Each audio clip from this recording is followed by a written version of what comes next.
Parents often complain their kids seem to be talking and typing in a whole different language. But in one case, that is true, and it appears there is something sinister behind it. Some kids are using text emojis to buy and sell drugs in a method that many parents don't notice.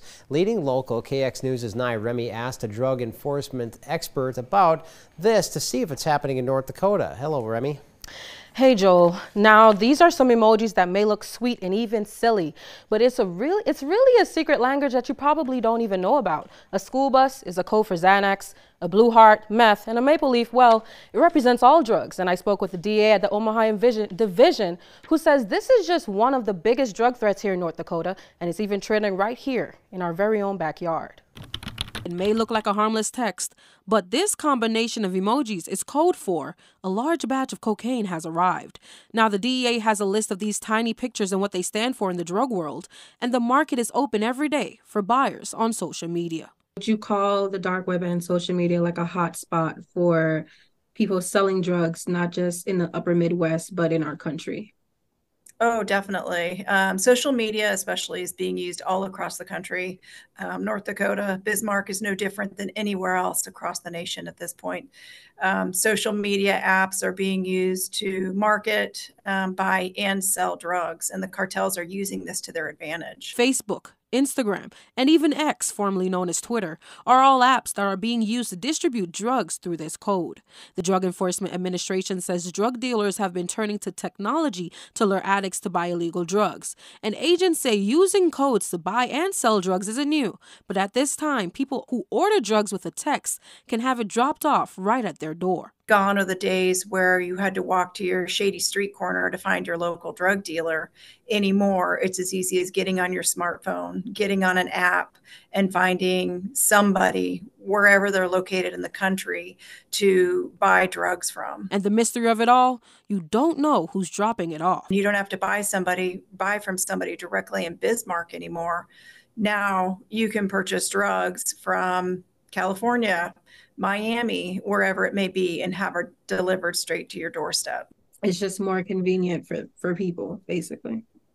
It is, unfortunately. And when you look, 2020, the year the pandemic hit, a lot of us turned more and more to our smartphones.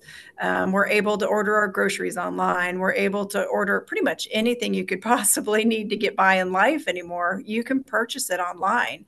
And the cartels really took advantage of that. The DA says that the CJNG, or New Generation, and the Sinaloa are two of the major drug cartels using social media as a network for their drugs. Now, the DA says that these two are dominating the United States wholesale drug market, and agents say criminals can use social media to sell fentanyl, heroin, and methamphetamine. A lot of our investigations, we're able to work our way back on those and track down who it is that's selling, find out source of supply.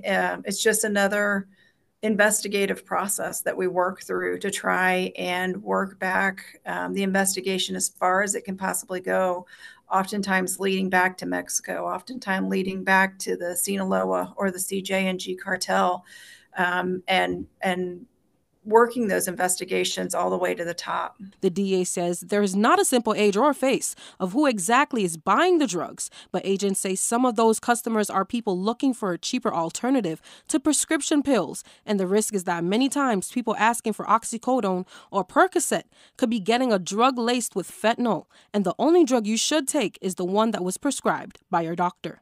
So when we're going into these investigations, who are we focusing on, the buyer or the seller? That's a good question. I think all of our investigations are multi-pronged. So the main objective of any investigation is to work that case back as high as you can, to find the source of supply, who provided the source of supply, who provided the source of supply, eventually working that case all the way back to the cartels. Now, some of these social media tactics can happen pretty fast. The DA says a seller may post an ad for a narcotic for about 24 hours and then take it down. And by then, a code and an emoji was already left. So, Joel, from there, people would go into direct messaging and reach out to that seller to buy whichever drug they're interested in. So, Nye, talking about these emojis, they mean different things. But what about something simple such as a mushroom? Well, Joel, a lot of them may look simple, but in the drug world, it's an entire different meaning. Like the dragon emoji means heroin, and the purple grapes emojis mean cough syrup. And some of those codes aren't easy to decode. Understandable. Well, thank you so much, Nye.